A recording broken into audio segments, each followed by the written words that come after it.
ఒక 25 కేజీలు బియ్యం, 1 కేజీ కందిపప్పు, 1 కేజీ ఆయిల్ ప్యాకెట్, 1 కేజీ బంగాళదుంపలు, 1 కేజీ ఉల్లిపాయలు ఇవన్నీ పట్టుకొచ్చాం. అలాగే ఏదైనా నీటిలో ఉన్న ఇళ్ళు ఏమైనా ఉంటే వాటికి 3,000 రూపాయలు కూడా ఇమ్మని చెప్పారు చంద్రబాబు నాయుడు గారు.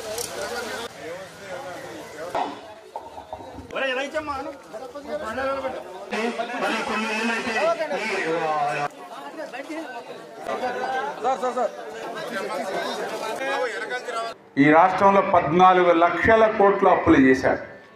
14 లక్షల కోట్ల అప్పు అంటే మీ ఒక్కొక్కరి నెత్తి మీద 2,40,40,000 అప్పు ఉంది మీ మీద. అంటే జగన్మోహన్ రెడ్డి ఈ రాష్ట్రంలో దేనిని వదల్లా, ఆఖరికి రైతుకి అత్యంత అవసరమైనటువంటి సివిల్ సప్లై కార్పొరేషన్ కూడా తాకట్టు పెట్టుకొని 34,000 కోట్లు అప్పు తెచ్చుకున్నాడని అంటే మరి ఈవేళ ఇంకా రైతును కూడా తాకట్టు పెట్టాడని అంటే అటువంటి వ్యక్తి రాజకీయాల్లో ఉండడం అవసరమా అని చెప్పి మీరు కూడా ప్రశ్నించవలసిన అవసరం ఉంది.